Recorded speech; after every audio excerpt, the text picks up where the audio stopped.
Native American tribes had a solution to divorce that was so effective, broken marriages became extremely rare.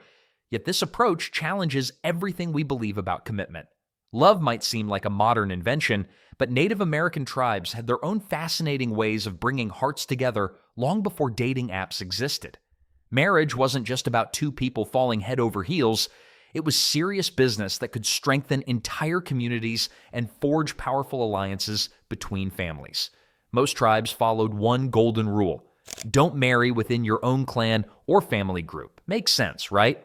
This practice, called exogamy, meant young people had to look beyond their immediate circle. It was like having a built-in dating filter that prevented awkward family reunions later on. Timing mattered enormously in these relationships. Girls typically became eligible for marriage after reaching puberty, which tribes marked with special ceremonies and celebrations. Boys had to prove themselves first, becoming skilled hunters who could actually bring home dinner or warriors capable of protecting their families. No participation trophies here. You either had the skills or you waited. The courtship game involved some pretty creative tactics. Young men would leave carefully chosen gifts outside a girl's home: fresh meat from a successful hunt, beautifully crafted items, or other tokens that showed both skill and thoughtfulness. Think of it as the original way of sliding into someone's DMs, except with actual useful stuff instead of random emojis. But here's where things get interesting. Personal choice wasn't completely thrown out the window, even though families had major input on potential matches. Young people could express preferences, and their feelings genuinely mattered in most tribal decisions. It wasn't quite the arranged marriage system many people imagine. Then there's the practical side that modern couples might find refreshing. Families looked at compatibility beyond just attraction. Could this partnership help both families thrive? Would these two people work well together through harsh winters, food shortages, and the countless challenges of tribal life? Romance was lovely, but survival trumped everything. Different tribes had their own unique spins on partner selection. Some held elaborate social gatherings where young people could meet and mingle under watchful parental eyes. Others relied more on family networks and recommendations. The diversity across hundreds of tribes meant there was no single Native American way of finding love. What remained constant was the understanding that marriage represented something bigger than individual desires. It was about weaving together the fabric of community life, creating new households that would contribute to tribal strength and continuity. Of course, knowing who you wanted to marry was just the beginning. The real adventure started when it came time to actually win their heart through the delicate art of courtship. Getting someone to notice you back in the day wasn't as simple as swiping right. Native American men had to get creative, and trust me, they pulled out all the stops. Small gifts were the opening move, maybe some freshly caught fish delivered to her family's door, or a beautifully carved trinket that showed off his skills. But here's where it gets interesting. These weren't random acts of kindness. Every gift told a story. A hunter might leave the best part of his catch specifically for the girl's family, proving he could provide. Makes sense, right? Well, the really bold guys took it further with songs. That's right, custom love songs performed outside her lodge. Talk about putting yourself out there.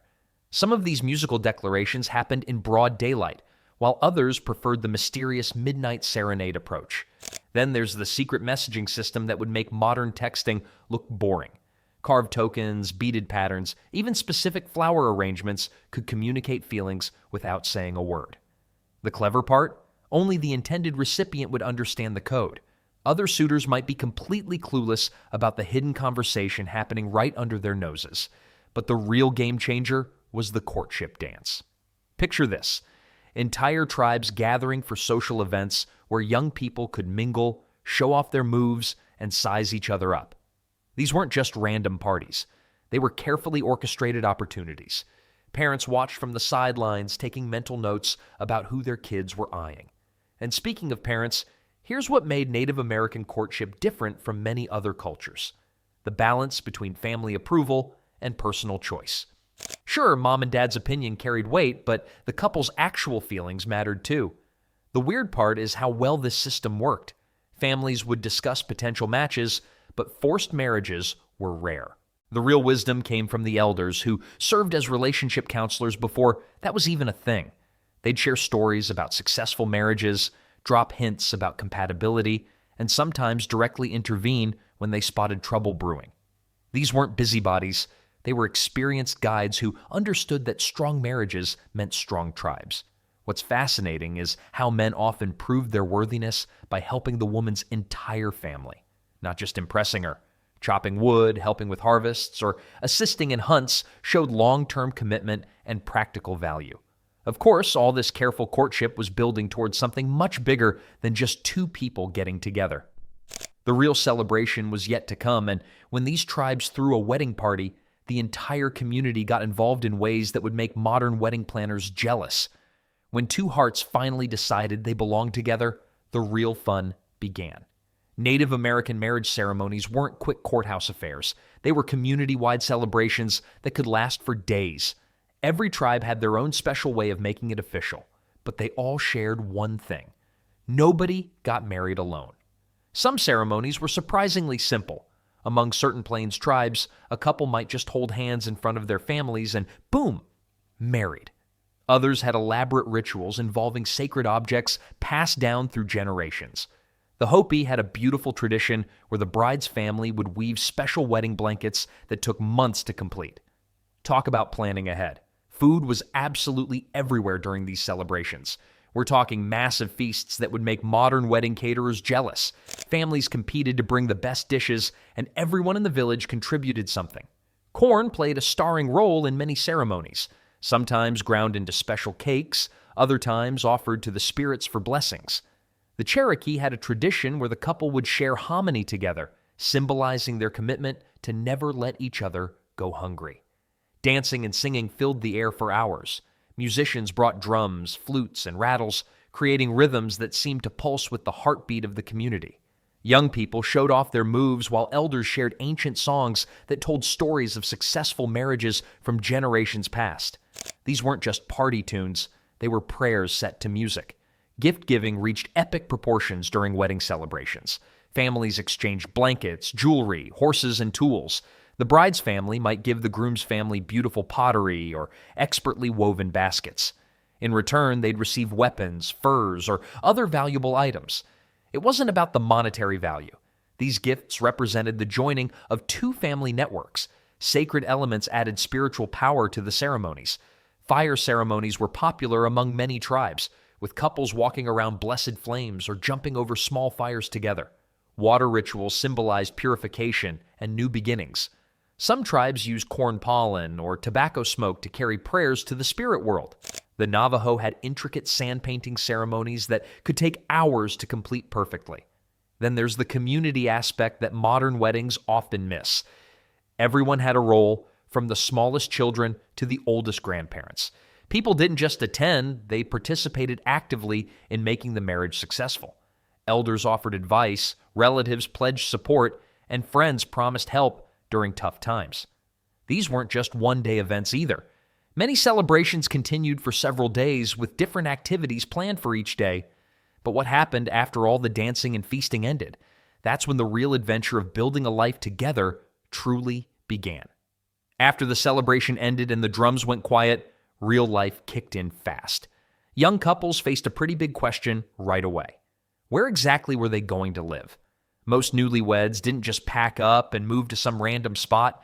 They usually ended up staying with either the wife's family or the husband's family, depending on what their particular tribe did. This wasn't like today where you might awkwardly crash at your in-laws for a few months. Back then, it made total sense. The extended family had land, resources, and most importantly, they knew how to survive. A couple trying to make it on their own would be like someone today attempting to build a smartphone from scratch. Technically possible, but why make life that hard? Building a new home became a community project. Nobody expected the couple to figure out construction by themselves. Relatives and neighbors showed up with materials from the local area. In the Southwest, that meant adobe bricks. Up north, maybe logs and bark. Along the coast, perhaps driftwood and woven mats. The whole process turned into another celebration, with everyone pitching in and sharing stories while they worked. But here's where it gets interesting. The real challenge wasn't building walls or putting up a roof. The couple had to learn how to actually run a household together. Extended family members became like personal trainers for married life. Aunts taught the new wife advanced cooking techniques. Uncles showed the husband better hunting spots. Grandparents shared wisdom about managing resources during tough seasons. Working together wasn't just nice advice, it was literally survival. One person couldn't handle everything alone. Gathering enough food, making tools, preparing for winter, dealing with emergencies, these tasks demanded teamwork. Couples who figured out how to divide responsibilities and support each other thrived. Those who didn't, well, let's just say divorce existed back then too. The beautiful part was how naturally this support system worked. Nobody had to schedule family meetings or therapy sessions. Daily life automatically created opportunities for learning and bonding. Sharing chores became sharing stories. Working side by side built trust and understanding. Then there's the reality that roles started shifting as the new household found its rhythm. The couple gradually took on more independence while staying connected to their support network. This balance between individual growth and community connection was crucial for long-term success.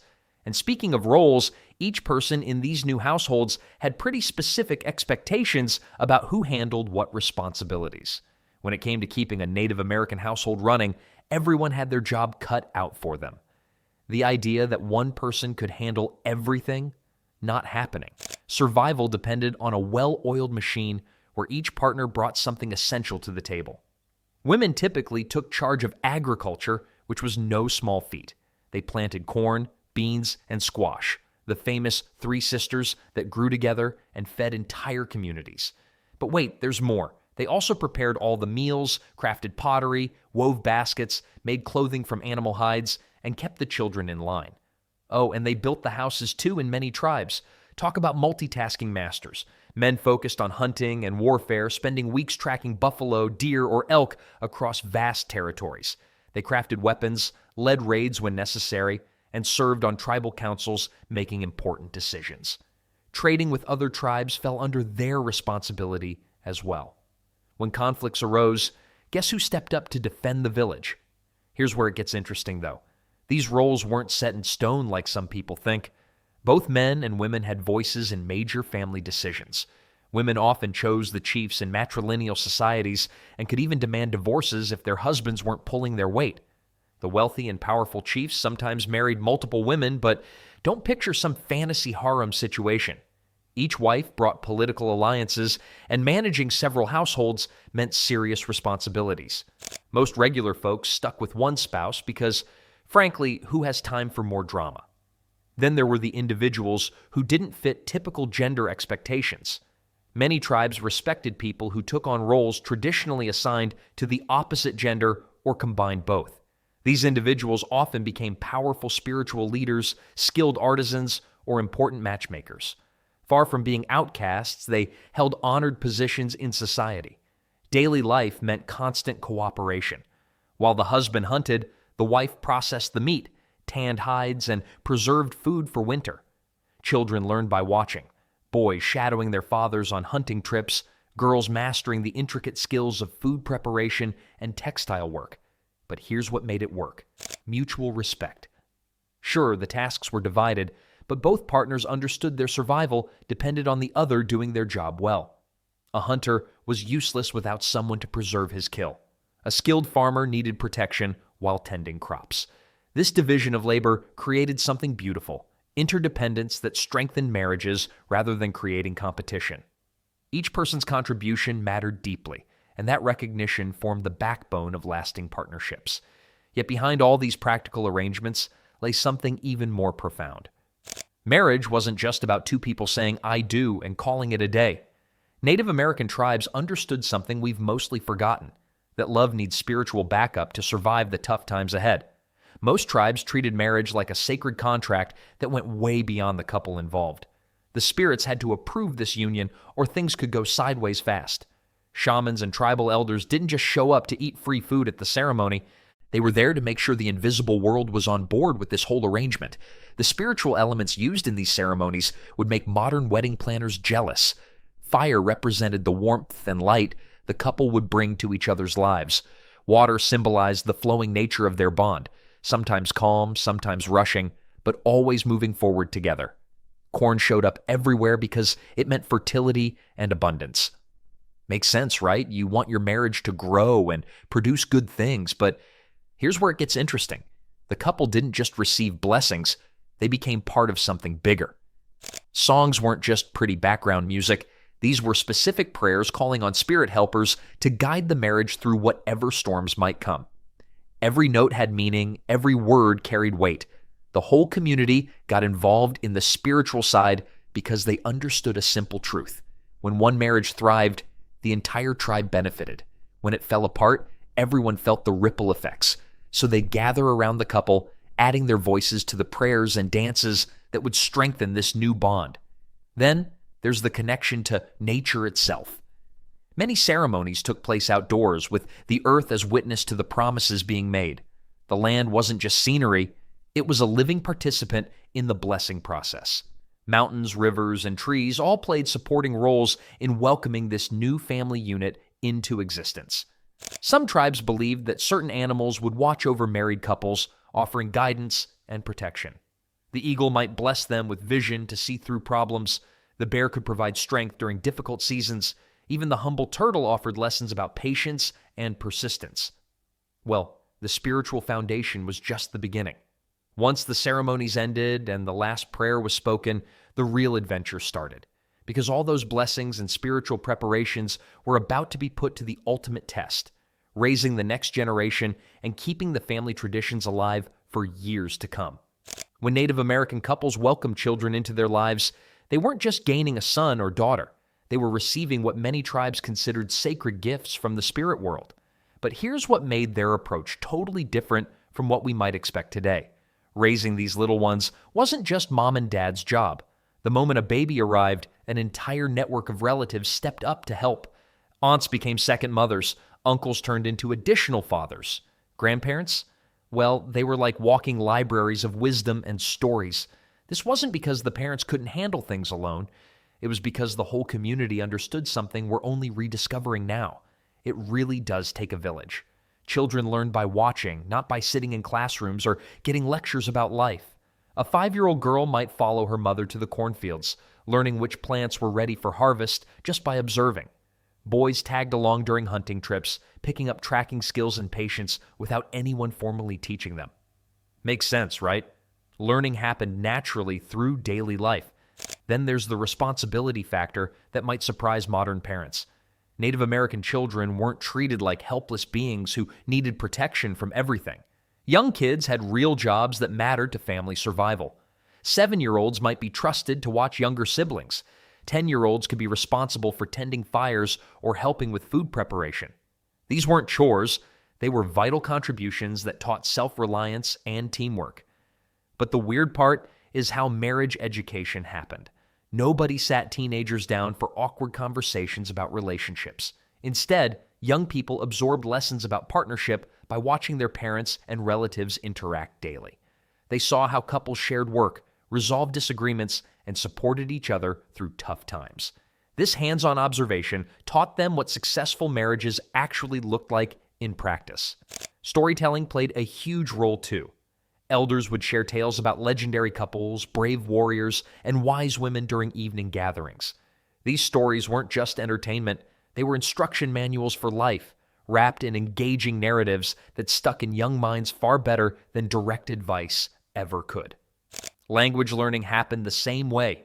Children picked up not just words, but the deeper meanings behind tribal customs and beliefs. They learned which plants had healing properties, how to read weather patterns, and why certain ceremonies mattered to their people's survival. Let's not forget that this child-rearing approach created something remarkable.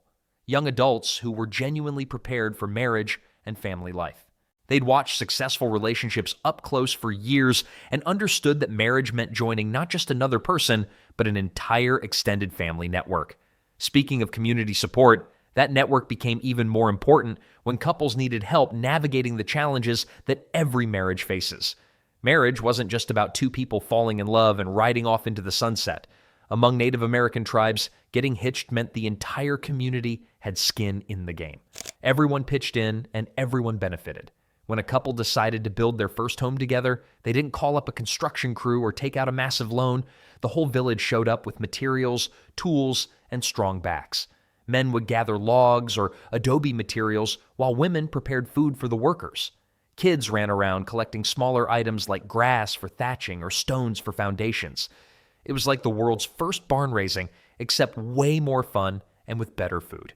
Community feasts weren't just excuses to eat too much and gossip about who was courting whom. These gatherings strengthened the social fabric that kept marriages stable. When couples shared meals with dozens of relatives and neighbors, they were constantly reminded that their relationship existed within something bigger than themselves. Makes sense, right? Hard to have a major blowout with your spouse when grandma is sitting right there with her knowing look. Then there's the support system that kicked in during tough times. When illness struck or food became scarce, neighbors didn't wait to be asked for help. They simply showed up. A sick mother would find her children already being cared for by aunts and older cousins. A hunter injured during a bad fall would return home to discover his family's food stores mysteriously replenished by fellow tribesmen. But here's the really clever part about community involvement in marriages. Major family decisions weren't made in isolation. Couples consulted with elders, siblings, and even close friends before making choices that could affect the whole group. Moving to a different area, taking on leadership roles, or deciding how many children to have. These conversations happened around communal fires with input from people who'd lived through similar situations. The wisdom of older generations flowed naturally into younger marriages through daily interactions. Newlyweds learned conflict resolution by watching their parents navigate disagreements. They discovered parenting techniques by observing aunts and uncles with their children. Traditional marriage customs survived because they were practiced openly, not hidden away in private households. Let's not forget that this community support system was essentially a form of insurance. Everyone invested in everyone else's success because individual failures could threaten the whole group's survival. A strong marriage meant stable families, which meant a stronger tribe. This interconnected approach to marriage created something remarkable. Relationships that were simultaneously deeply personal and completely communal, ensuring that love stories became community legacies.